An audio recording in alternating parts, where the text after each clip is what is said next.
All right, we are back. I apologize for that, everybody. I really do apologize. I hope everybody from the last like 2-minute live stream I just started came over to this one.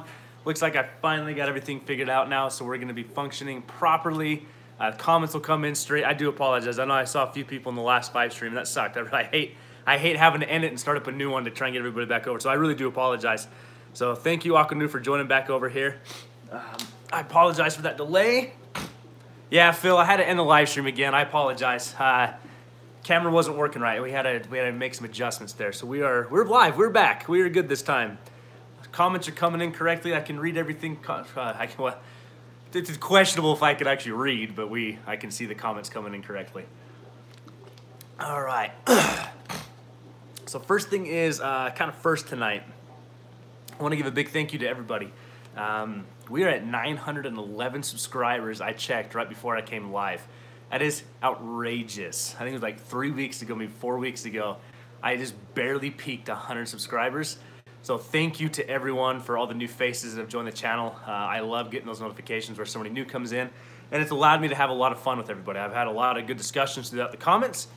And that's where it's kind of allowed me to learn more about my hobby. I read every comment that comes in. I try and reply to every comment. And it's allowed to, it's really allowed open discussion with some other hobbyists. That makes me kind of question things. You know, they ask some good questions, and I know it's one of those things like, let me get back to you on that. Let me do some testing. Let me do some experimenting. So it's really opened up an avenue for some new videos that I'm working on. I'm hoping to get a few done tonight after the live stream here. Got to do some maintenance being. If you can probably tell behind me on the 220, I haven't scraped the glass off in about a week. And you see this nice green tint to the glass right here. That's all green algae I got to get off tonight. I've been putting that off. Not harming anything, just looks unsightly. But I'm working on some projects tonight. Excuse me. And I do have some videos I really want to make based off the comments that have come in. It's really opened up my eyes to some things. I want to test them. So we got that going on. So again, thank you to everybody that's come into the channel probably the past month. It's exhilarating to see that we're over 900 subscribers. So I thank you to everyone for the support. I can't thank you guys enough. I never thought that my channel would get this big, honestly. You know, when I hit 100 subscribers, that was a big goal for me. That was really a big goal for me. Let's get to that initial 100 subscribers and then go from there. You know, let's see where the channel can go from there. And now to be on the way to 1,000 subscribers. So I'm hoping by the end of January, possibly end of February, we're gonna peak that 1,000. Are you gonna add more fish to 220? Just curious. Banana surprise, probably. Well, that's a good question. Possibly. So right now that's where my Maboo puffer is housed. He's still very small right now, and I do have the geophagus in there with him, some catfish, the cories, the rainbow shark. There's one Bolivian ram in there. Some horse-faced loaches are in there. I don't see them very often anymore.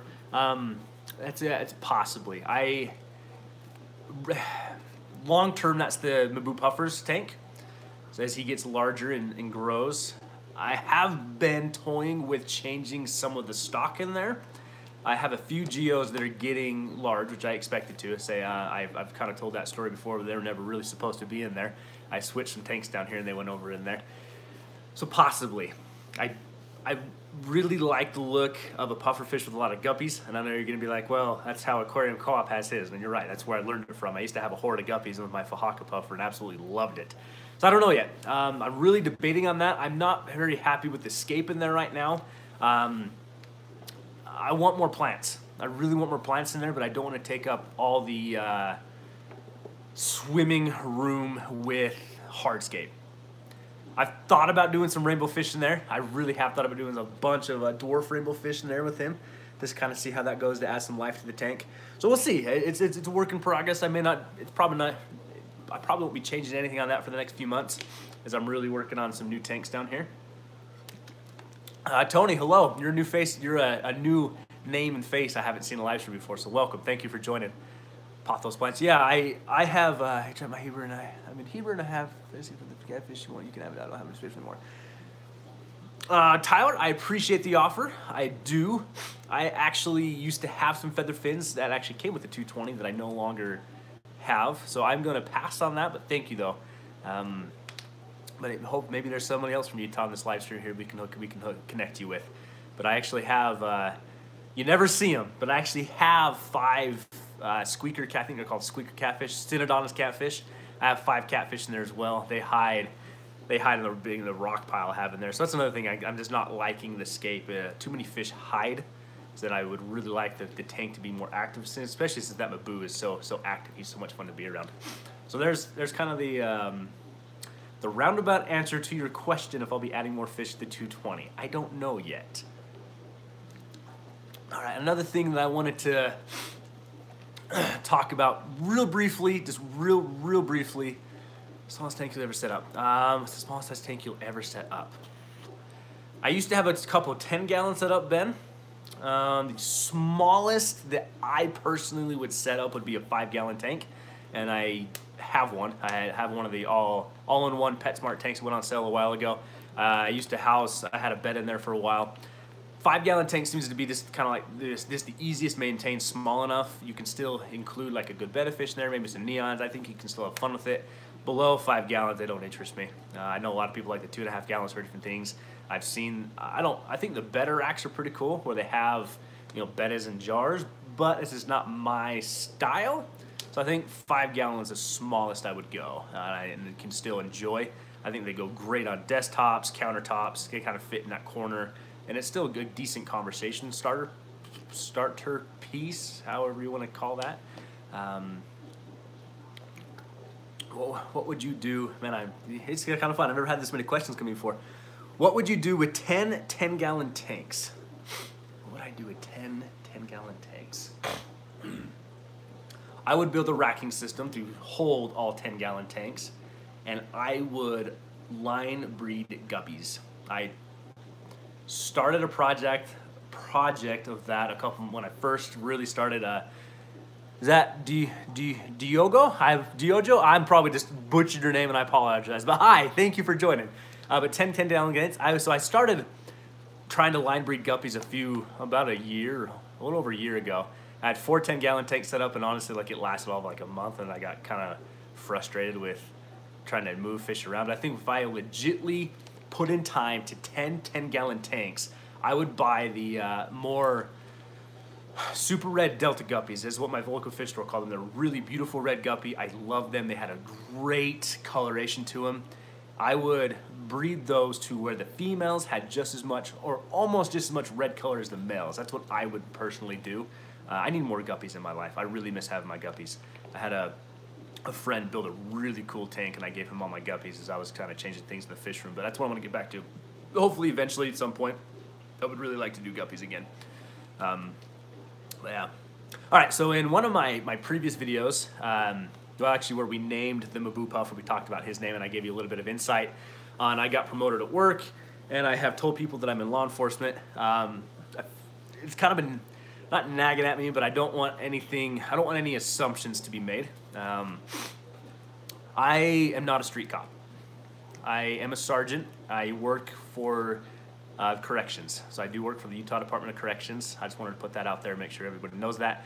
So I'm the one that gets to hold everybody after they come off the streets. So just want to get that on the air. That's kind of been on my mind this past week. I don't want anybody to think or to assume anything or feel like I'm lying to them.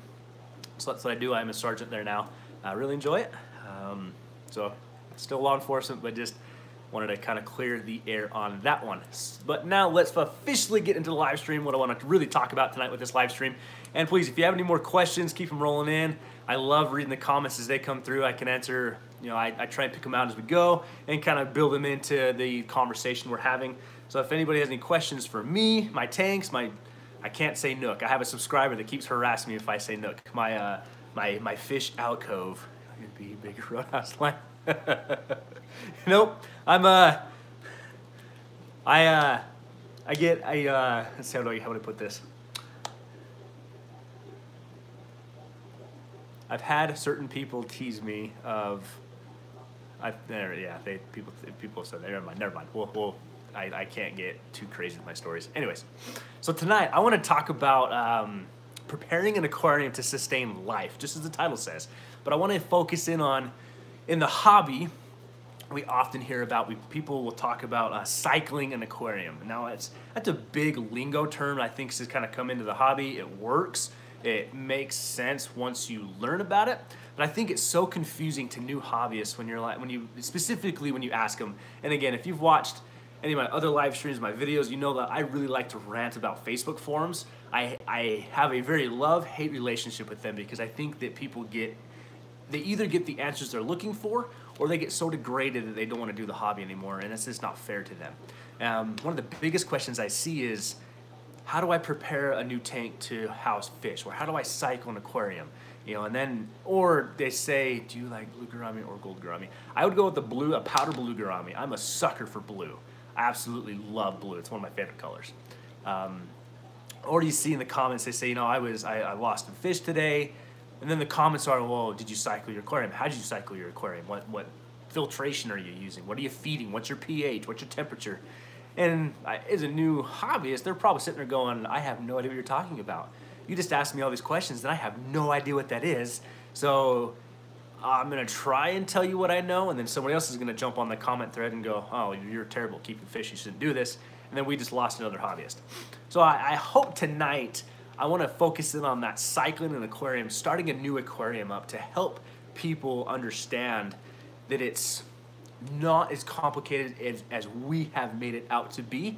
I want to talk about how I have done my tanks, but also help a new hobbyist understand the process of preparing an aquarium to sustain life. I really like that word. So I've heard this talked about in another live stream, and it rang true to me. So I wanted to give my own opinion on it and my own twist on it. So if we talk about setting up a new tank, we know that, actually, let's go back. Let's go back to when I started my hobby. How many would you put in a 55 gallon? For gouramis,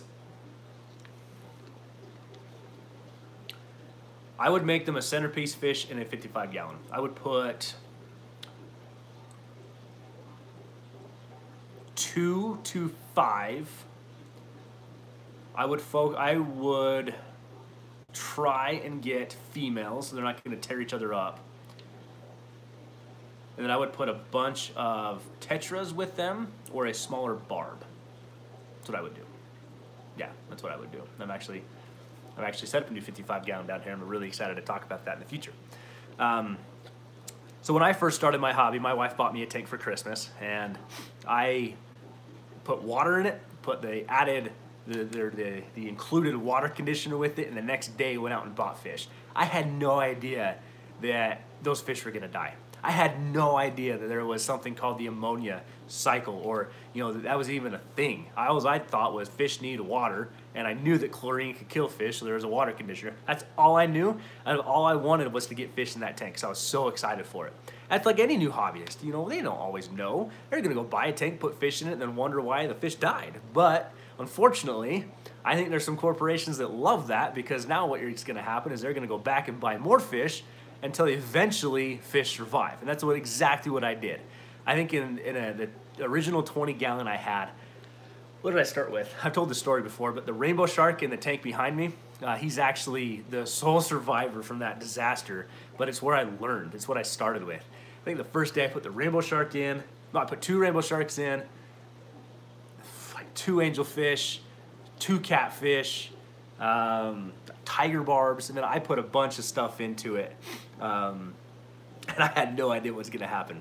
Next day, there's fish that are dead, unfortunately, and I hated it. I felt terrible killing fish, but I just didn't know. I didn't understand that fish produce, well, let me put it this way. I understood that fish will go to the bathroom, but I didn't understand that the waste will secrete into ammonia, and that the food you add in also will build up. Brian, I see half of there. Hey there, sir, but I don't know what you're sorry for. But if you're apologizing for missing the last stream, don't worry, that's on me. My camera malfunctioned. I had to bring over to this live stream. So hopefully we're starting to slowly transfer some people over.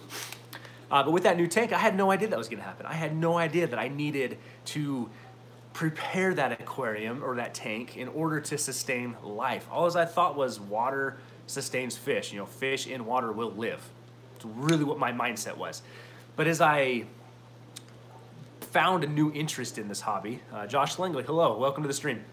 Found a new interest into this hobby. I really wanted to learn. I wanted to know why I lost those fish. So I got onto YouTube, started researching, Googling things, figuring things out. I got involved in some Facebook forums. Again, you know my feeling about forums. And I slowly started to understand that no, it's not just fish need water. It's fish need an environment that will help sustain a healthy life for them. I started learning about proper, really what a food to feed them. I learned about maintenance, why we change water, what was in my water that was killing my fish, what was causing these fish to die. So many options. Tony, there's a lot of options out there. Yes, there are. And as I started, as we moved to the house we're in now and I had more room to set up new tanks, I started really delving into starting a tank from scratch. Bare bottom tank, it's brand new. What substrate am I gonna add into it? Am I gonna have plants in there? What role do plants play in a tank? What fish am I gonna add in there? How long do I need to wait to add such fish? What kind of media am I going to use? Biological media. What's my water change schedule gonna be like? Can I keep up with that water change schedule? Why am I gonna change water? And so all these things I didn't have when I first started the hobby. I started my first filter was the hang-on back filter with a cartridge you put into it. You buy the big packs of them. It's the it's like a polyfill cartridge that comes with the carbon you can put into it. That's all I had. That's all I thought of. And for the time it worked. Those still work. But what I've come to understand is you can make those better. So now really let's get into when I say preparing an aquarium to sustain life. So we need to build up a colony of beneficial bacteria. And this is something I did not know when I started this hobby. There was such a thing as beneficial bacteria, little organisms that are gonna break down the ammonia and produce it into a force Windows update. Josh, welcome. Man, join back in anytime you can, no worries. I needed to build up this bacteria colony that's going to produce the ammonia, or eat the ammonia and break it down into a safer form. And then I needed something else that was going to break that down into a safer form to where my water change schedule could then remove that out of the tank. So we start, put water, you fill the tank up with brand new source of water and you're ready to go. You're ready to get your fish in your tank, but now you have to wait. And this is something that I've learned. And as I have friends that have come into the hobby, the first thing they ask me, when can I get fish in this tank? And I say, well, how successful do you want to be? Well, what do you mean? If you're willing to wait, you'll have long-term success. I can teach you how to get fish in that tank day one. But if you're willing to wait, I can teach you how to have long-term success. So this is something I've learned over the time. So a great example for this is when I started my original 75-gallon upstairs in this house. I did a wet-dry filter on it. I had used the pot scrubbies in a bucket. And I found a way to cycle that aquarium by using what they call the beneficial bacteria in a bottle. It's a bacteria source. I've started reading about it. I thought it was great. I wanted to try it. And I personally have had great success with that. I personally have found that those bacteria sources you can buy, I think like Dr. Tim's, I know Bulk Reef Supply sells some. I think Fluval has their own now. Donut Tech, welcome back, man. Good to see you. Sorry, that was a very big assumption to me. So Donut Tech, welcome back. So I've actually had really good success with that bacteria in a bottle. I found it to be, Brian, I've heard stability really works. It really helps stabilize the ammonia in the tank. So I found that there was some additives that I could put in to help prepare that aquarium to sustain the life of my fish.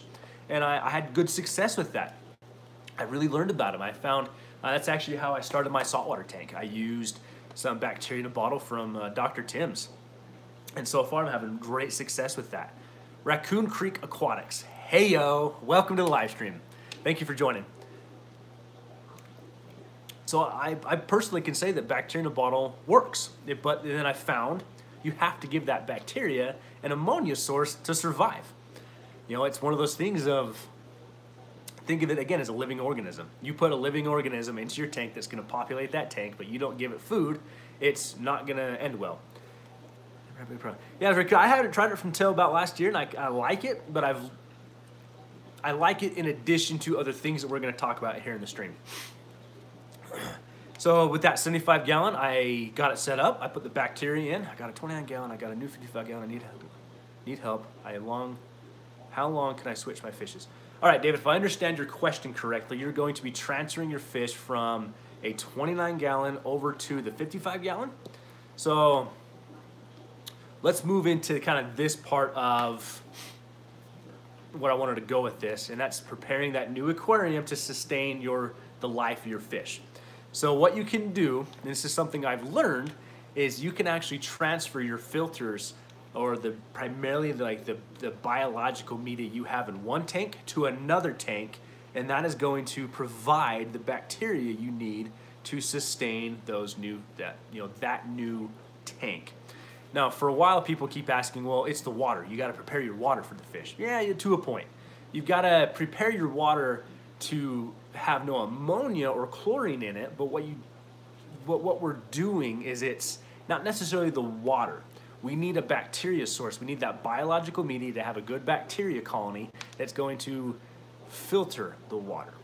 So David, to transfer over, so what you can do is if you can take all the media or the filters, like sponge filters, from that old tank to that new tank, you could probably put them in right away. Maybe wait a few hours, get them in there, just keep up on your water changes. I would do some heavy water changes for a while, keeping that going.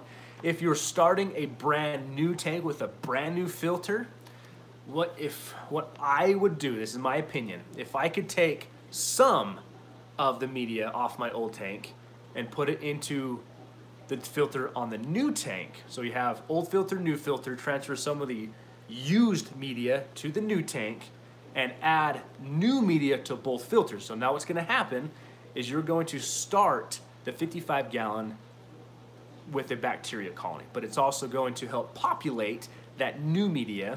And while your old tank is still running, you're going to have healthy bacteria there as well, but it's also going to start populating that new media. I would wait 1 to 2 weeks, do some slow water changes, maybe add a little bit of fish food to that new tank just to allow the bacteria to have a food source. I would then transfer all the media off of the 29 gallon to the 55 gallon and move all your fish then. And I would potentially do maybe like a 15-20% water change on that same day. So you know you have fresh water going in and you're gonna have a bacteria source started on that tank. That's how I would do it. Say it's time consuming, but that's my recommendation. There's other ways that people are gonna tell you how to do it, but again, that's just me. That's honestly just me. And one thing you could do to help speed up that process is get some bacteria in a bottle. PetSmart sells it, Petco sells it. You can find it in your local fish stores. You can find it online. Dr. Tim sells it. I've had good success with that one. I've used some generic brands. So yeah, that'll help get the bacteria going as well. So that's what I would do. So I would do that one. So then that's the other portion of this too, is I've learned you can take cycled media. So now we say cycled media. What is cycled media? Let's talk about that for a second. What is cycled media? You know, it's kind of confusing. What is media? Media is a king of deer. I mentioned using some sea cannella, some raw shrimp. So Phil, I actually used raw shrimp in my saltwater tank when I initially started it up. Put the beneficial bacteria from the bottle into the tank, threw a piece of raw shrimp in there, and I let that sit there for honestly about a month. I'm doing a long process on the saltwater tank, and it's killing me. But it's been a lot of fun to watch it progress. So I think that can be, David, you're welcome. Good luck on your new tank. I really hope it goes well for you. But I think that same process can be applied in a freshwater tank too. Really, it's the same principle. All we're trying to do is just add an ammonia source and let that bacteria build up. So a media is going to be, think of it as a housing unit for bacteria. You're going to see ceramic media. We're talking about like sponge filters, pot scrubbies, bio balls, bio rings, whatever you want to call it, however you look at it, it's how it's going to work. For a good example is the new Zist bubble biofilter with the fluidized media. It's the same thing. What you need to do is setting up for mono shrimp breeding, i.e. brackish water, and needs the same plant plankton. I have never bred a mono shrimp, and I don't plan to. That sounds like a crazy amount of work to me. Brackish water interests me, but I can give you my opinion, but I'm no expert on this. I'm absolutely no expert on this. I would set up a brackish. So if you're going full brackish, I was listening to another stream the other night from Palmer Aquatics, actually talking about brackish tanks, and it's simple. You add salt. I would start with RO water. I'll talk about that later in another video coming out. So RO water, strip everything out of that water and remineralize it with your marine salt. So I pick a marine salt with I don't know exactly which one. I'd personally find a cheap one that I know I can have a sustainable source from at a local fish store. I would mix it up to the desired salt salinity. So I would do a little bit of research of what you think a brackish water tank needs to have the salinity at. I would probably cycle it in that same manner. So my trouble with the brackish water tank is you're not gonna have many plants that can do well in there to hold up, take up nitrates. So I would probably look at the mangroves that they use in saltwater sumps filtration. I would get some of those going in that same tank. Add your scape, add your rock work, however you think your shrimp are gonna wanna do. I would get some beneficial bacteria in a bottle, dump a bottle in there, and I would add a piece of raw shrimp, and I would leave that thing alone a month and a half, 2 months. I wouldn't touch it. I would do a 10% water change bi-weekly, so I'm not taking everything out. It's not going to be a lot of maintenance at first.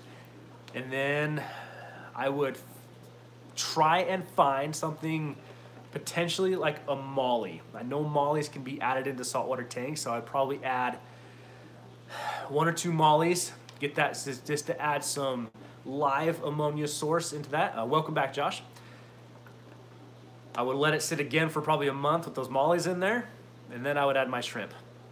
That's how I would do it. Again, I'm not a professional on that. That's just my recommendation. But I think if I were to try and breed, that's how I would do that. Brine shrimp. That's a tough one.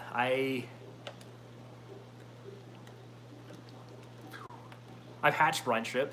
I mean, that's easy though. I've done it in a 24-hour period, and I'm actually pretty fortunate. This summer, I plan on going to the Great Salt Lake and trying to collect my own bag of stone, meat in the corner, air stone in the tank as well. The struggle is only when to change water and how to handle surface tension and saltwater species.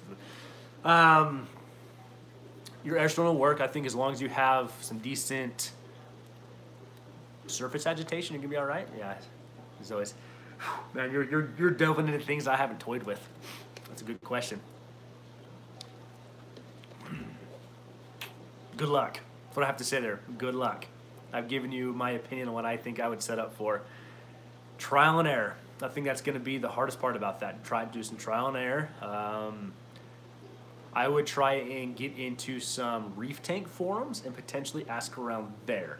I think you're going to have great success finding some reefers that have experimented with that, or they have a greater knowledge of how all the saltwater world works. Because it's my first saltwater tank, and I say I'm no expert on it. So, welcome to the first dive with me. Yeah, I got my first saltwater tank going too, and I'm going to be releasing some videos on that shortly. So good luck. I really am curious to see how that goes for you. But back to that cycling a new tank. Preparing a new tank for that. So we talked briefly there with David about setting up his new tank of pulling the old media to the new tank. Now the reason being is that old media is going to be, a home to millions, thousands, however many of the beneficial bacteria that's going to eat that ammonia source. So it's not necessarily the water that needs to be ready for fish. Is your media, is your bacteria ready for the fish? So that's something I've learned. I've talked to people, when they say, the question again of how soon can I add fish to my tank? And with the new hobbyist, I always try and steer them in the direction of let us teach you. Let's learn long-term success. I know we all want the instant gratification. I did when I first started my first tank. I wanted the instant gratification because who likes looking at an empty aquarium? It's boring. The reason we got an aquarium in the first place is to put fish in it. So you want to get fish in as soon as possible. But we need to wait that extra little bit of time to have long-term success with the fish. So to start up a new tank, you can pull old media, old filters, something that's been in an established aquarium that's going to have a good colony of beneficial bacteria, pull that over to the tank and let that run for a day or two and add your fish in, and you should have success. It's a riskier one, but you should have some success. I just saw a comment that I want to read. Brackish water any easier than saltwater when my looks fish were brought in mudscapers? I really wouldn't want. Josh, my opinion on it is that, from my research of it, is that brackish water is no harder than anything else. I think it's as hard as you make it. Do you medicate as a precaution? Like, do you want to do rubs according to what you? Ben, I'll get to your question here in just a minute because I do have an opinion on that. So with Josh, with the brackish water, I think it's as easy as you make it. You just need to start with a good water source. Get your marine salt. I'm glad I could distract you. I don't. Leviathan? I love distracting people. St. Times Palmer Aquatics. Yeah, unfortunately, I have no idea when people are going live. This is when I had to go live, and I just kind of came in here. It's what I do. I think it's just the brackish is just going to be. Just kind of got to go for it. It's going to be maybe a little more maintenance because you're going to have to mix up some salt water to do your water changes. But other than that, I think it'd be fine. All right, so I saw a question about medicating new fish. So if we get this new tank going, I do believe in a quarantine process. I really do. I've done it. I have used medication on fish before. A lot of times it's going to be where I get them from, what source I get them from. So I am in the practice right now. I actually I have new fish over in the fish alcove for whoever's watching that likes to harass me when I call it the nook. I have some new fish in a new tank right now, and I'm letting them go through what I call a quarantine process before I add new fish in. I want them to get stabilized in that tank, but I'm also looking for any type of sickness that may arrive from them. They were pretty stressed out when they got to me, so I'm really concerned about ick right now. When I get new fish for that tank, I think I am going to put in some medication. I mentioned you in my next video after watching. Hey, Beersky, I appreciate that, man. I'll have to check it out. I really do appreciate that. So when I add new fish into the tank I'm working on, I probably will run a series of meds through the tank just to make sure that the new fish coming in aren't harboring anything. Now, it also depends on what fish I am getting. A great example of this was my Mabu puffer. I knew he was wild caught. So I put him through a long quarantine process of a few different deworming medications, primarily because I knew that he was going to have internal worms, internal parasites, and I really wanted him to be healthy when I got him. So if you are getting in your possession wild-caught fish, I highly recommend doing some deworming medications, just so you know that your fish are going to be healthy. If you can source them from a captive raised tank, you may not be so concerned as deworming, but you may now have the issue of your bacterial infections. Josh, I can probably show you my puffers here towards the end of the live stream.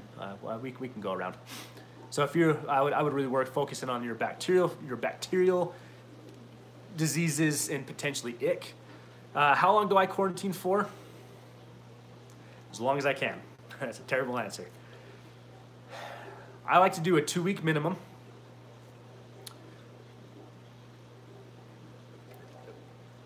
For most fish.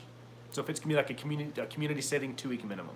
If I were to add new fish into the 220 behind me, because I know that these fish have been established and healthy for so long, and I have a lot invested, I would probably do like a 3-month quarantine on any new fish going into that 220 right now.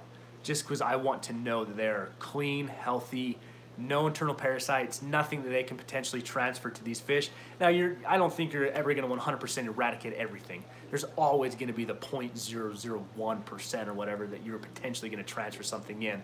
So there's my answer to that. Depends on where they're going. Community setting, I have a kind of a new tank, 2 weeks. Make sure they're clean, make sure they're healthy. Going into something like my 220 where I have my Mabu puffer in there, I've got other fish I actually care about, I've invested into, 3 months. I would absolutely do 3 months, full regimen of quarantine meds, just to make sure they're clean and healthy before I do anything. Because if I put a fish in there and lost my Mabu puffer over that, I would be devastated. All right. So kind of where was I? Do brackish habitat have lower rate of health problems for their concrete since the salt content? I think you're going to run into a different health issues. I won't be able to name them off for you, but I do know there are certain things that can't live in salt versus they can't live in fresh. So I know a lot of reefers will use what do they call it, kind of a freshwater dip to make sure what makes use of the quarantine. I use the medications that Aquarium Co-op has recommended. So it's the Icax, erythromycin, and GenraCure. That is the main ones I use. When I did it on my Mabu puffer, I added in 2 others. What were they? Prazi Pro, and I have one by Chem. I got the bottles over there. I can pull them up here in a minute. And I actually did 2 rounds of each medication on the Mabu puffer because I wanted him to be fully cleaned out. It was a very intense quarantine process, a lot of water changes, and a lot of time looking at that tank. They had different fishes and freshwater brackish. So that comment was excellent. How do you read your name? Nabokov fan. Sorry guys, I'm gonna butcher your names. That was a great one. Detail was to take behind you and zoom in first if you can. Josh, I'll do some. I've shown this tank before. We talked about it a little bit in this live stream. I'll pull the camera off here and we'll walk around. I'll show you guys what I got going on. Really quick though, it's a 220 gallon behind me. That is, so it's 6 feet long, 2 feet wide. Is it like 30 inches tall? It is housing my Mabu puffer. I have 5 Synodontis Nab. Just call me Nab. I like that. Thanks, Nab. Cheers. I have 5 Synodontis catfish in there. I have 8 different plecos in there. So I got in there. Horseface loaches, Bolivian ram is in there. Rainbow shark is in there. I have a couple different geophagus species in there. Nope, Beerski, I always plan ahead. I constantly plan ahead for different things going on. We peaked at 31 people watching. Thank you, everybody. This is exciting. I'm having a lot of fun with this live stream. So I said it before in the beginning of the live stream, a lot of new faces to the channel. Thank you, everybody. Before I came live, I checked, we're at 911 subscribers. So thank you. You guys were rocking this, and I'm having a lot of fun with this. Any tips on sexing Bolivian rams? I have 3. It's obvious who's in charge, but not sure when to see them. So unfortunately, Ryan, I don't. I really wanted to breed Bolivian rams, and I bought a trio. It was for actually the initial Blackwater tank I set up on this channel, and I think one had some crazy internal parasites going on. Over the course of about a week, it went from a full girthy fish, and it got so skinny, it looked like I had a sick guppy in the tank. It was insane. So it looks like Nabo has some decent information there for you. That's actually good for me too, because I actually really want to know what my Bolivian ram is behind me. So what do you say there? Ryan, look at tail fins. The males have a very pronounced red streamers. There you go. That's probably what you're going to go off coloration. That's good. That's great to know. All right, so back to the discussion. Well, here we go. Is Aquam truly effective when you end up? Is Amquel truly effective? I want to read that now. Don't go away. Is Amquel truly effective in the fish tank? I tend to use this type of medication. Snow, oil, looking medications you consider as a treatment for mosaics. Ben, I have no idea what medication you are referencing. I have not played around with a lot of medications. The medications I've only used are the ones that Corey from Aquarium Co-op recommended, and I've had such good success with them that I don't play around with other meds. I'm not wanting to risk anything I've got going on. Good luck on that one. I would really do some Google research on that one, trying to get some forums. I'd ask a lot about that one. I would really start asking some people about that one. The fisherman, welcome. All right, so another process that we can do to prepare an aquarium to sustain life. How big are your host face loaches? I've had one of the dudes got so small. So my largest one I had peaked out, I want to say about 5 inches.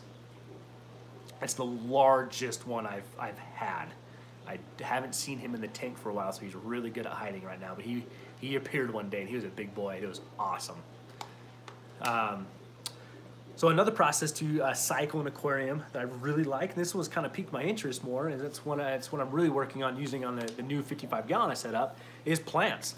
You know, when I say, plants, you're going to cycle an aquarium, your first initial thought is, wait a second, plants don't produce ammonia. You're absolutely right. But plants eat nitrate. They eat what's the byproduct of ammonia. So if you can get, and plants are alive, so what are we really looking to do? We're looking to prepare an aquarium to sustain life. Now, if you can sustain a plant in an aquarium, you can sustain a fish in that aquarium. Now it comes into, you may have to add some fertilizers to that tank, because if you don't have fish, the plants aren't going to have a food source. You know, they're not going to have the fish waste to feed on, the fish food going in to feed on. So when I set up this new 55-gallon, I got it all set up. I got the plants in. I got videos coming out on this. I put all the plants in, and I sprinkled a little bit of fish food in there, but I was dosing fertilizers on a schedule, a regimented schedule, to keep those plants thriving. I've seen some channels talk about this where they say, we're starting a new plant on aquarium, we got the plants in here, oh no, a month later, hey look, the plants are dying, you know, they're not growing well, and they'll admit, like, yeah, we don't have fish in the tank, so they're not growing well. And it's true, the plants aren't going to grow well without a food source. How big is Pessimana going to get? Bierski, that is a Mabu puffer, so chances are he's going to reach up to about 3 feet. That'll be his max, probably max potential. Right now, I think he's reaching about the 5-inch mark. He's still a little guy, so that's going to be really fun to watch him grow. But I was dosing that tank with fertilizers, and I needed to give the plants a food source. I really needed to give them something to thrive off of. And once I saw that I had stable plants, so I did a lot of crypts. The crypts weren't melting. If they did melt, they were slowly starting to grow back. I could see, I did choose some low light plants, some plants that I could tell were going to grow fast. Water sprite, some Pogostemon, Ocelotus octopus, you know, something that was going to be, you know, visually I could tell it is thriving. Visually, and even if you, let's say you chose something like an Anubias, you know, it's a slow growing plant, okay? Can you see any deficiencies in that plant? Are the leaves looking healthy? Are the roots looking good? Are things, you know, sustaining inside of this aquarium? You know, and now we can start really looking to add in some fish to this tank. You know, people hate algae. I know that, I do too. Algae in a new tank is great. That means you're growing something. That means you have life working on that, you know, your life sustaining in that aquarium. Algae's living, plants are living. If you can sustain those in an aquarium, you know you're ready for fish. And that's when I would start slowly adding fish. This doesn't mean you now go dump in, you know, 100 fish at once. It's going to be, start slow. Let's maybe start with what we're going to call the cleanup crew. Tech Turtle, I do not have any green spotted puffers right now. I used to have a group of Amazon puffers. Unfortunately, shortly after setting that tank up, I've lost them one by one. I think I had an internal parasite that got past the quarantine meds, unfortunately.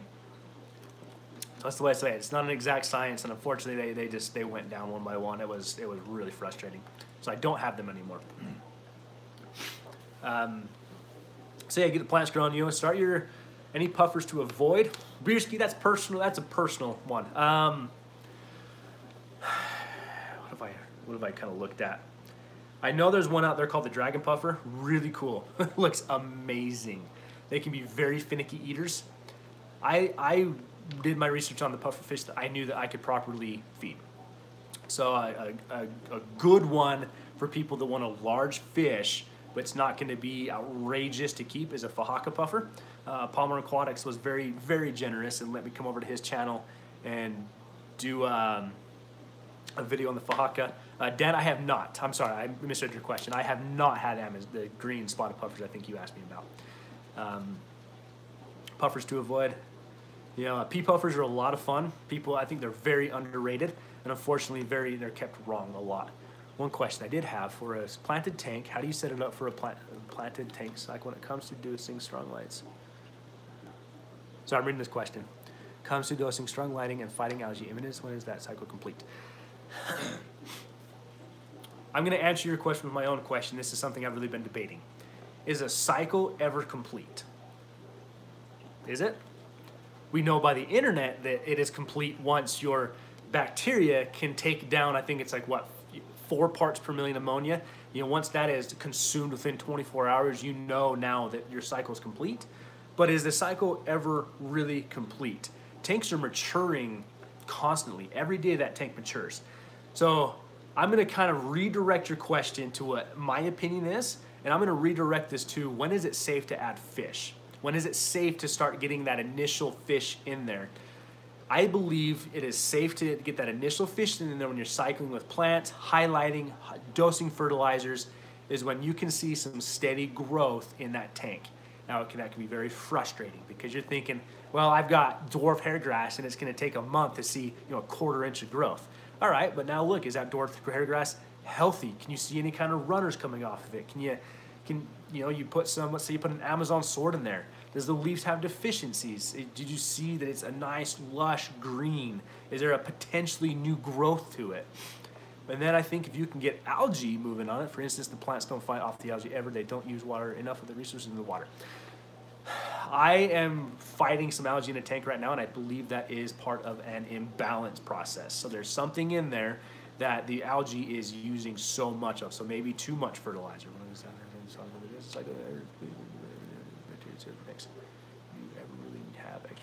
I agree with you, Tech Turtle.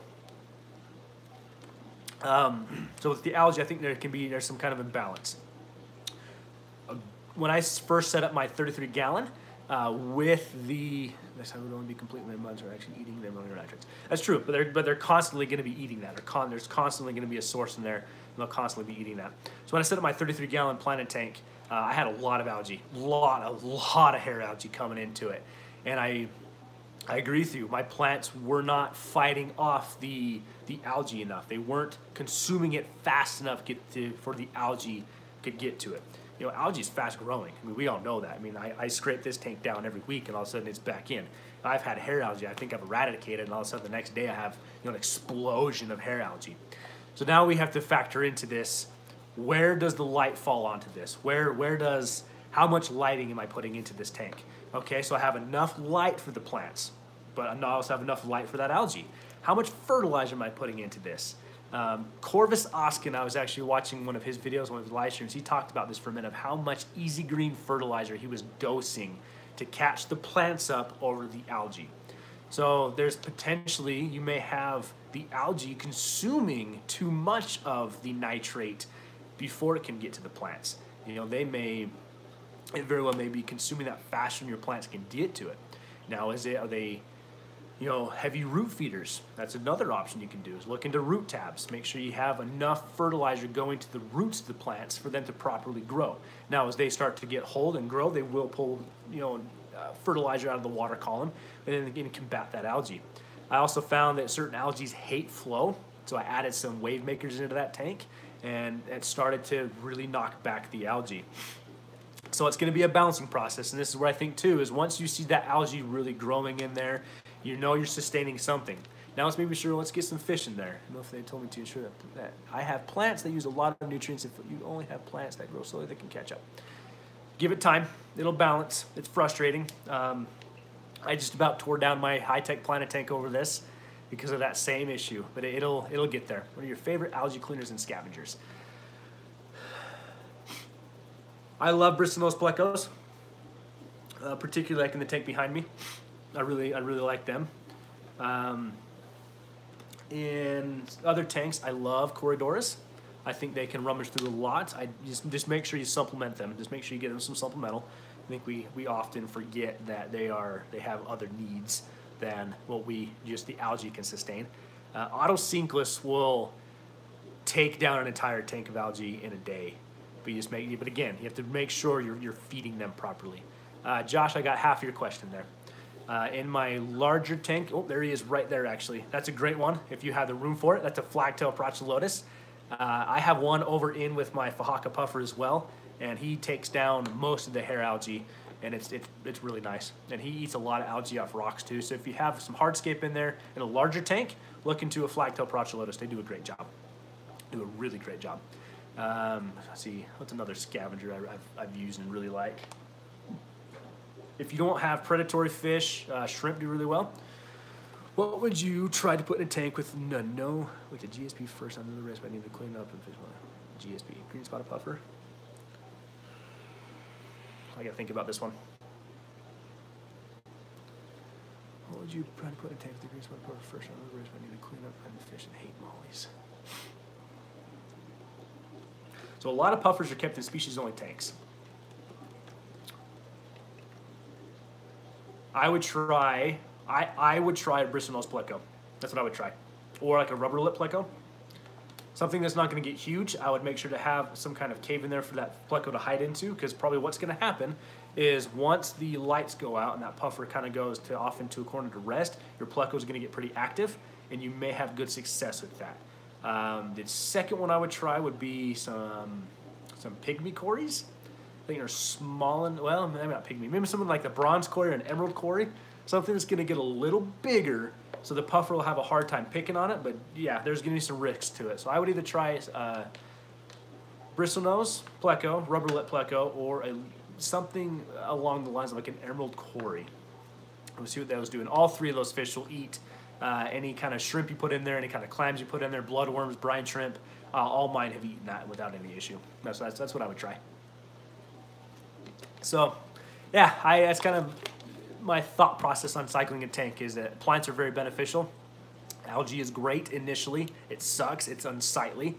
But give it some time. I think once you start getting fish into that tank and your plants start having a steady, constant source of food from the fish waste, your tank is going to really turn into a long-term success. So thank you, everybody, for joining me. It's been a lot of fun. I know I've had a lot of questions here to show off my puffers, kind of take the tank around. It's planning on going live for about an hour, maybe a little longer. So if anybody's got any more questions, we can keep talking. Quarter cat and brackish water. Sorry for being off topic. No, there's no such thing as being off topic. I love talking things. I don't know of any quarter cats to go in salt. I personally don't. I'm not a huge salt person either. So I would dig into some of your local forums and see what they can do. As far as I know, most quarter cats need full fresh, and that the salt would actually kill them. But I do know that salt can be used as a medication, so it depends on the salinity of your tank.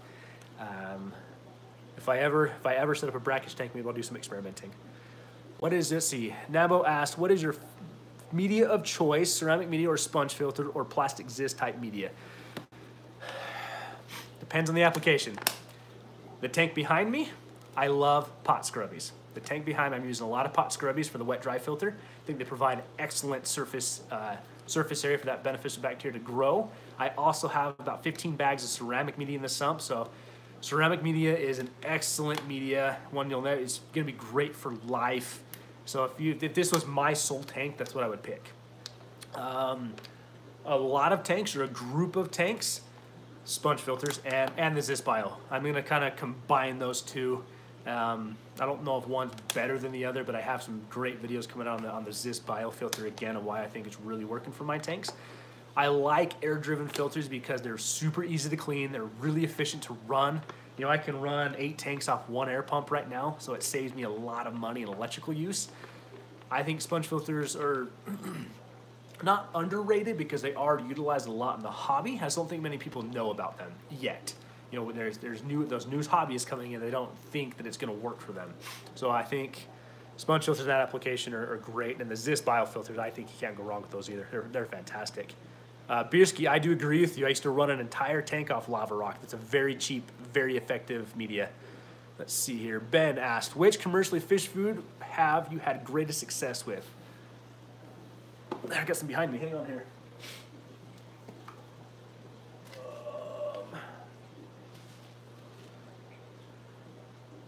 So I don't have it. So I have 2 with me. I feed a lot of the cobalt flake food. Had a lot of good success with this. This is the spirulina version of it. I have the regular one in part of way over there. So cobalt flake food, it's been one that my fish have taken to very well. I think it sustains itself in the water column nicely, and it does not cloud up my tank. The other one that I've had a lot of great success with is the Fluval bug bites. I'm not gonna lie, I jumped on the hype train of this bad when these first came out. I really did. I thought it was just like the coolest thing that somebody created, you know, fish food out of bugs in essence. And my fish go nuts for them. I've had great success with the Fluval bug bites. I feed both those foods into this tank to supplement all the other fish around the puffer. Everyone does great with it. What else have I fed? I have fed the bug bites to my rainbows. My shrimp eat it. The new fish I have in the 55 eat that. The other one that I've had really good success with as well, excuse me, is the Aquarium Co-op small fish fry food. All of my fish eat that. It's really easy to feed. Really easy to feed, so that's one I would highly recommend too. And surprisingly, you know, the Vibra Bites, tried these. My fish didn't take to them. A lot of people have taken to them, but mine just didn't take to them, so I don't feed them anymore. But I would say the cobalt flake food and the bug bites and the aquarium co-op food are the 3 that I've had the best success with long term. Let's see here. On Quags, what do you feed your puffer daily, and how often do you feed snails, and how many? So Tech Turtle, to answer your question, daily he gets shrimp. So there's a huge controversy. Do you feed raw shrimp versus cooked shrimp? You know, is there really a benefit? I know some people say that the raw has the most beneficial of what they need, and then when you cook it, it cooks out. Okay, I haven't seen anybody prove that. So then the argument is, well, it's texture. Fish won't take to a cooked food. Well, that's opinion. So I actually feed a lot of the salad shrimp frozen. It's nice for him. It's still small enough that he can chew it up. And with it frozen, it does help kind of grind down his teeth. I do feed raw shrimp in there. I will toss him in there. He loves it. All the other fish like it a lot too. I like to soak mine in a Vitachem mineral supplement to make sure he's getting the added minerals to it. Because let's be honest, you know, shrimp from the grocery store is not going to have all the minerals added into like the cobalt flake food will, or the bug bites will. I also do some half clams every couple times a week. He's just learning to crunch through the shell a little bit, so he still kind of picks the meat out. I will also, what else have I done? Oh, snails. I have a lot of snails in my fish room. So about once a week, I toss a handful of snails in there. I never count, really, to be honest with you. Right now, I think I've fed the most, like 20 snails at once, and he took them down, no issue. As he gets larger, though, I'm going to have to feed hundreds to get him really full on snails. So pond snails, ram's horn snails, and I know everybody's going to say, like, if you do some research, everyone says Malaysian trumpet snails will break their teeth. That is, in my experience, that is 100% bogus. Just the other night, I watched him going through all the hardscape in the tank, blowing the sand, and kicking up Malaysian trumpet snails and taking them down. So he's a smart fish. So I purposely loaded that tank up with Malaysian trumpet snails. I had thousands of Malaysian trumpet snails in that tank before I added him, purposely to give him a long-term source of snails. All right, what else we got here? Beer 75 gallon. What I don't prefer sponge just because the tank feels in the tank. Let's see here. What's your favorite style of aquarium from the fish room? Don't know what you mean by style. Are you talking like the scape? I'm really into plants as of late. My favorite style. You know, elaborate on it a little bit. I'm having a hard time answering that one. It's got the bug bites today. Cichlid formula from my skirt touches rubbing for the. Yeah, Ryan. Ryan, it's interesting. I tried the cichlid formula on my flower horn. Wouldn't touch it. I dropped it into the goldfish I had at one time. It went mad for it. So go back to the fish food question. What will your fish eat? There's gonna be so many arguments on, you know, what's good, what's bad. You know, look at the ingredients. Okay, but like really, what are your fish gonna eat? That's the most important thing, right? Is getting your fish food. You know, making sure they eat properly. Let's see here. Cooked shrimp was what much? Beerski, I have not kept piranhas. I have wanted to. I just don't know if they're legal here. I know like the red belly piranha, I can't, or I think that's what they're called. I can't have those here. Very illegal here. The exodons have really interested me. This kind of that type of fish. Will I ever keep them? Probably not. Primarily, the main reason is I think I'd have a very difficult time sourcing anything locally to get here, or even to ship them in. It'd be very expensive, and I'm enjoying my puffer fish right now. That's what I'm enjoying right now. I just saw the fish room elaborated. So, Blackwater Dutch, jungle, rock only, wood only, brackish. Ooh, okay, fish room. I'm following you now. Blackwater Dutch, jungle, and rock only. Gosh. Blackwater, rock only. My favorite.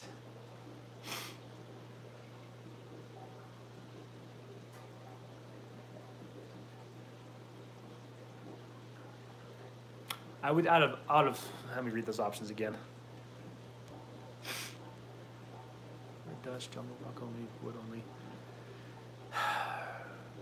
Jungle. Fish room, I would have to say jungle. But if I can add to that, I would have a little bit of wood in there around the plants. I think cichlid tanks with rock only could look incredible. just not what I want to do. I like to have the greenery in there with the plants. I like the way that the fish interact with the plants. And I'm not a big cichlid guy. That's really kind of very off topic from your question, but I would go with jungle absolutely, because that's going to allow me to keep a wide variety of fish in there. And I love watching how fish interact with said plants in that aquarium. I really do. So I would definitely go jungle. What else we got in here?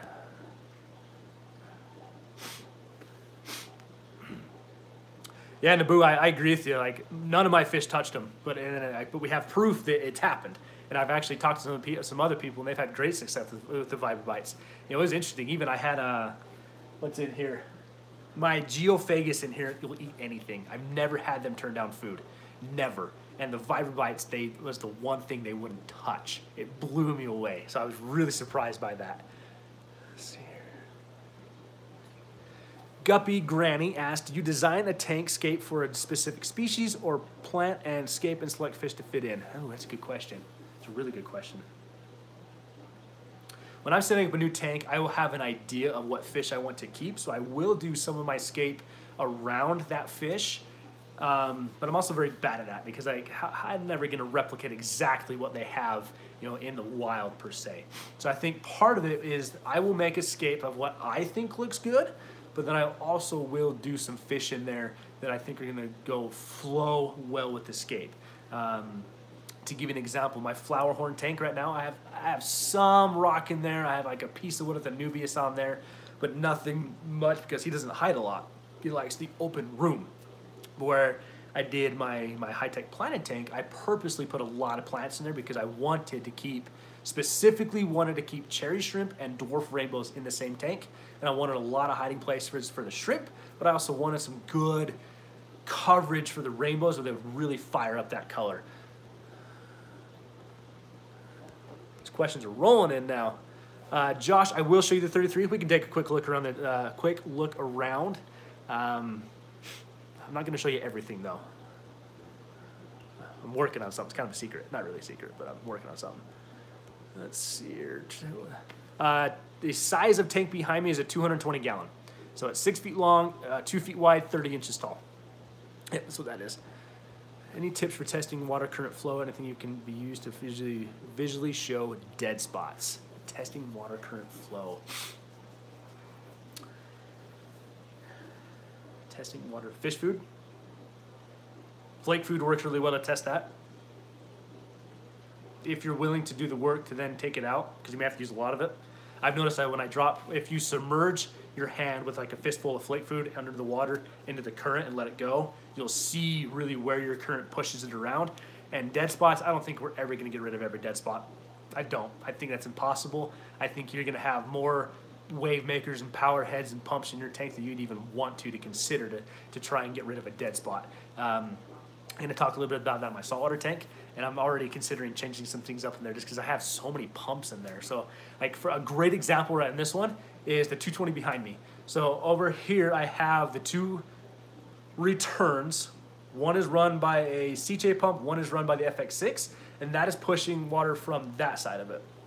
On that same side of the tank, up in this corner, I have a gyre pump. It's the ice cap gyre. I plan on doing a full review on that pump to give you some more specifics about it. But what that is doing, instead of just blowing really like one direction, it's forcing the water in a big circular motion. So it's circular motion around the tank to try and get as much flow through the tank as I could. I know that in this corner over here, let's see if I can move up there. That pile of rocks, that's a big dead spot for me, but I don't want to cram in pumps. I wanted the least amount of equipment possible in my tank. So I think to test your flow, flake food works great because it's going to get caught up in the current, and good luck changing all the dead spots. You're going to chase dead spots forever, in my opinion. If you find a way to get rid of them, let me know. Dry food. See my attention, but test survivor bites. My rats. You get started. Anyone inspired to keep fish? How did you get started? Anyone inspired to keep fish? So Beerskis, I believe you're asking, how do I inspire others to keep fish? They saw mine. They started asking questions. They saw how much of a nerd I am about this, and I had one friend, he finally says, like, you know what, I want my own tank. I have somebody giving me a 55-gallon tank. I want to keep this. I want to start this. You know, what do I get started with? And I shared with them the this is gonna sound really kind of nerdy. The joy this brings me. I get a lot of joy out of keeping my tanks. It really helps calm me down. I'm very fortunate that my wife has allowed me to do all this and supported me in this. So to inspire others, I talk calmly with them. I will never belittle them for asking a question. Never. I've had a lot of, because the number one question I get when people see my setups, oh, that's all saltwater, right? No, it's not. Well, pufferfish aren't freshwater. Yeah, they can be. But that's not, but instead of arguing that point with them, I try and educate them. So to inspire, I educate. When people ask questions, I answer, and honestly. I will answer honestly. Is really what I do on that one. Let's see. Right now, I use a climb pleco and want someone to try to find dead spots. That's a great one too. I know when the plecos chew up wood, you're gonna find exactly where dead spots are. I did have that in when I used to have my royal pleco. He was chewing up everything I put in there. Let's see, here's so Ryan. Is there any test to find out what your minerals are with your missing your plants needs so you know what to fertilize with them? Ryan, I don't know if there's a specific test. I have seen, I think I saved it. Get on, that's the Aquarium Co-op website. Corey has put out a blog post before that shows visual images of what your plants are missing. I think he's even done, excuse me, I think he's even done a video highlighting some of those deficiencies. So do a Google research. I think you can get some actual visual images, but also try and find, if you're using fertilizers, try and find one that has an all-in, you know, kind of a free, not even a shameless plug, is the Easy Green fertilizer. I use that all the time. On my tanks that I have a lot of red plants too, I will dose the iron. So I think with something of like the Easy Green that's an all-in fertilizer, I know there's a bunch of them on the market, I think you're gonna have great success there because you're already gonna be dosing a concentrated amount of all the minerals you need, your micros, your macros. Something along the line of like the Seachem Flourish, personal opinion, I think it's a complete joke. I think that the dosing recommendations, you would have to triple to even potentially get the amount of the minerals your plants actually need. Particularly, well, one test you can do is test your nitrates. So test your nitrates is if you dose a fertilizer, maybe you could set up kind of a control test here. Dose some fertilizer into a cup of water. Do some testing, trying to figure out, you know, one dose of this fertilizer equals X amount of nitrates in the water. So now you have kind of a control. Dose that into your tank, wait 24 hours, test it, and you can kind of start getting an idea of how many nitrates did my plants take up.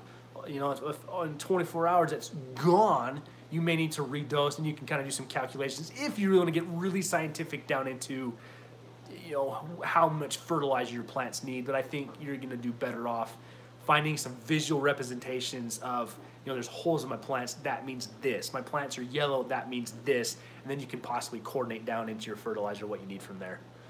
What else do we got here? Session. Phil says nerd alert. Man, that nerd alert was gone a long time ago. Oh yeah, I've been nerd my entire life over fish. Not entire life, but oh yeah, absolutely. Nerd alert, absolutely. I'll take that name any day. Bierski, I started fish keeping. I may make a video on this to go more in depth.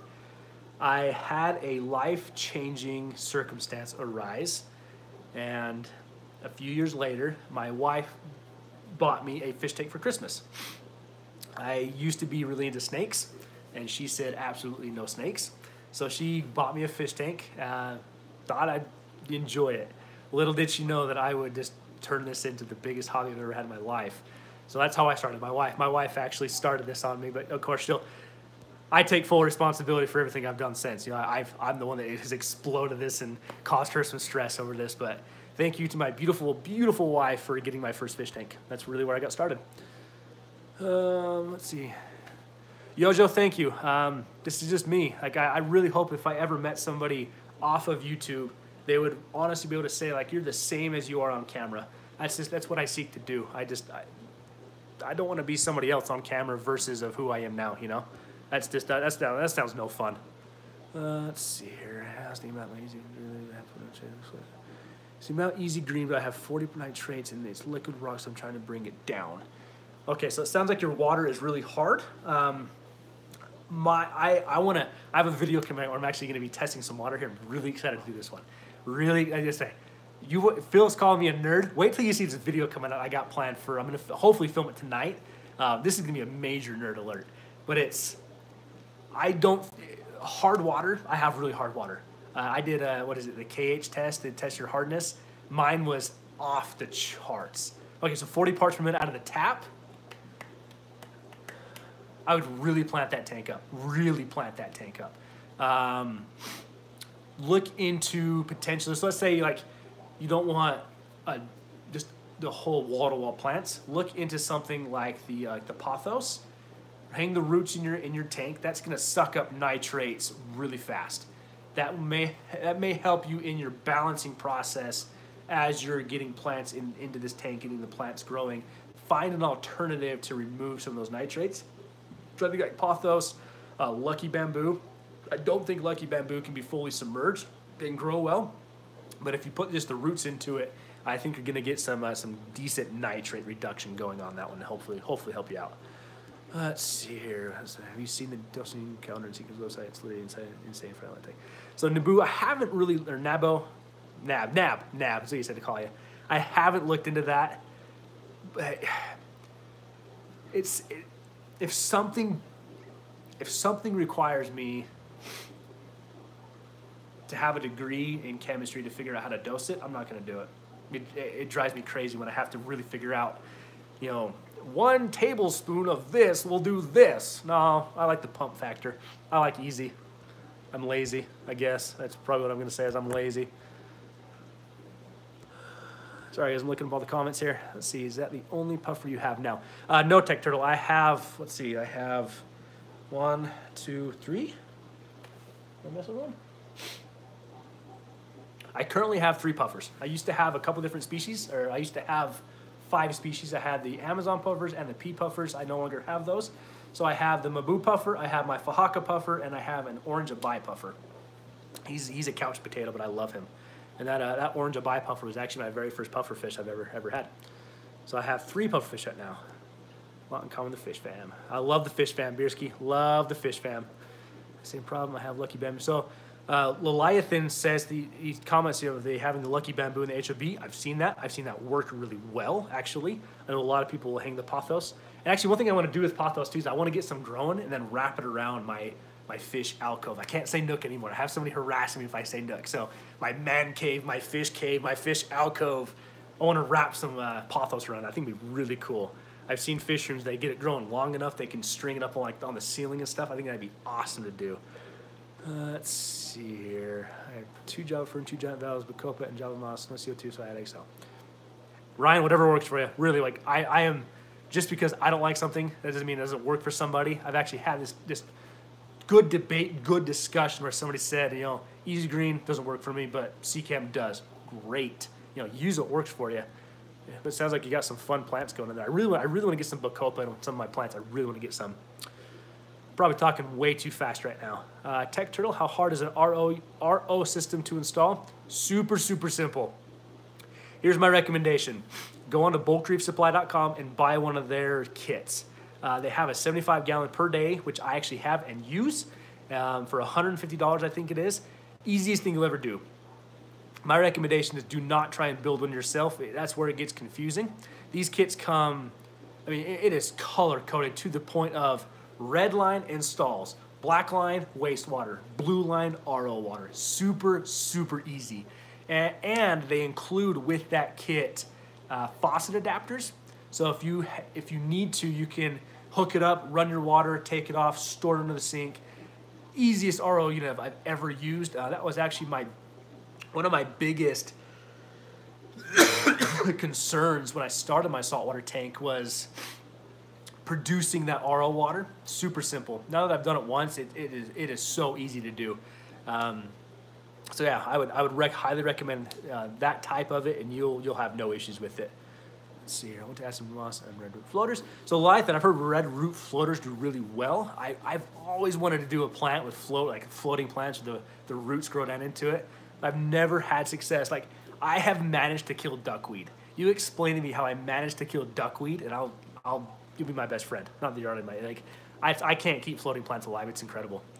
What tank hardscape do you find your dwarf puffers are reacting to best to? I have one dwarf and a 30 gallon. So when you say dwarf puffer, if you're talking, let's say like pea puffer, Amazon puffer, green spot puffer. So when I had my pea puffers, I had a lot of plants in the tank. They interacted the best with the plants. I had a big rock in there. They used to chase each other around, but the plants were the best thing that they interacted with. Even so, yeah, the pea puffer, plants. Highly recommend plants. Something along, I would do, what did I have? I had pogo stamon growing up in, I had kind of a column tank they were in at one point. And the pogo stamon was the best thing I ever put in that tank. For a while, they were in my 33. They liked, what do they like in there? I had some crypts growing in the middle, some pogo stamon growing over the top, and some vallisneria growing over the top. And they would actually swim up into the pogo stamon and the vallisneria cover and then race down for the food.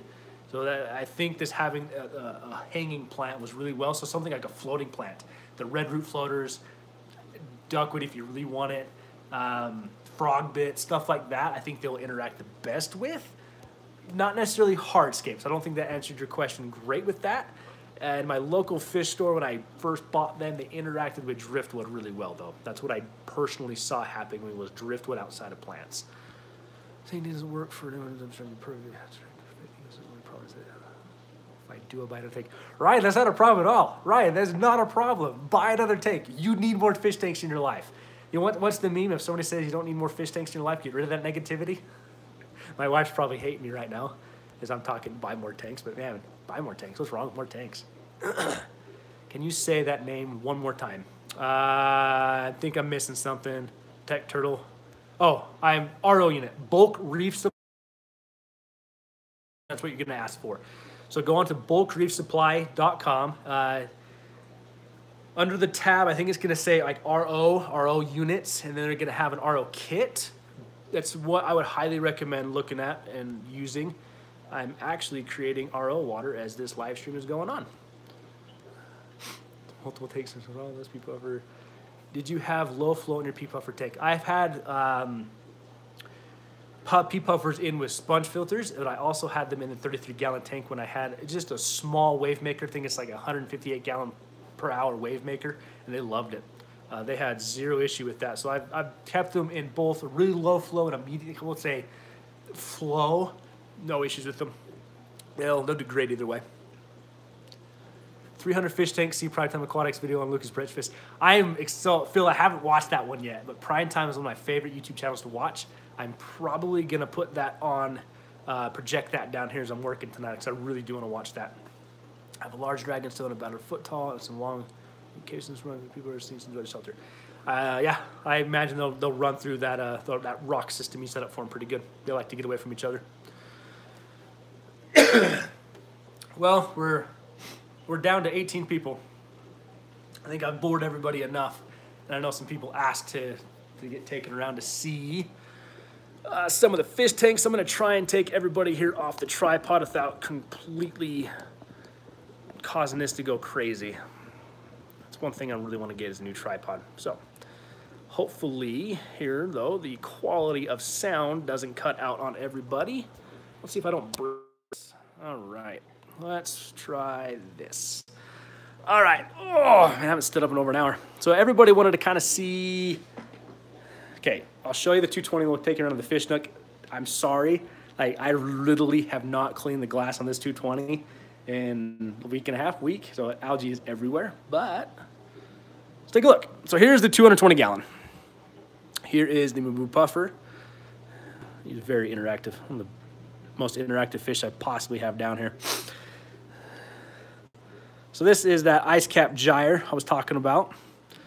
Super, it's actually really it's really small, really easy to work with. And this guy loves the camera. He loves coming everywhere.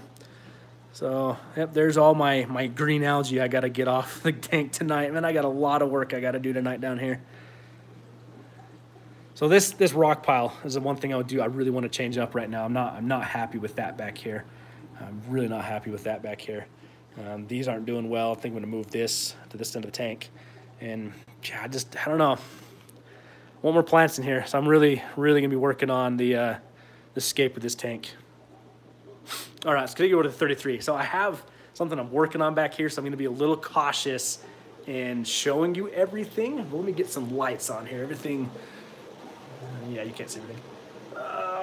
All the timers are off. So let me get some lights going here. Okay, let's see, how am I gonna do this? There we go. So here is the 33 long. This is my my high-tech planet tank. And so I just kicked the lights on. Like, this is literally how many snails I have in this tank. And it doesn't bother me, not one bit. Because I can come back here and I can harvest all these snails pretty simply and feed them to the puffers, and everything does great. So this tank is finally really stabilized.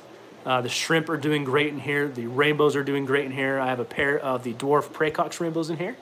I think they're hiding out in the plants right now. They don't want to come out and say hi. The lights just kicked on. But yeah, this is absolutely one of my favorite tanks. Oh, there's an mono shrimp back there running around on that. So people were asking about flow. Sorry guys, my phone just died. Yeah, so hopefully everybody saw that chat. My wife got in there and let me know my phone died. So I do apologize for that. Looks like I may have to end the stream here now. That's unfortunate. Just as we started getting to show you guys some of the tanks. So I do apologize. Maybe the next live stream we do, I will just take you guys around the fish room just to do kind of a full tour again. You know, give you more of that and not as much rambling and ranting. But really wanted to say thank you to everybody that joined the stream tonight. This has been my longest live stream. It's been a lot of fun. The questions were great. I think we peaked about 31 people watching. I may be wrong. So again, thank you so much for everybody that just joined this live stream, joined me tonight, letting me share my passion with you. So thank you. We'll try and do another live stream, but I'm gonna get to work tonight. So I'm Trent Wel-Don, Wel-Don Aquatics, and before my phone dies again, we're gonna cut out tonight. So everybody have a great night and enjoy your hobby.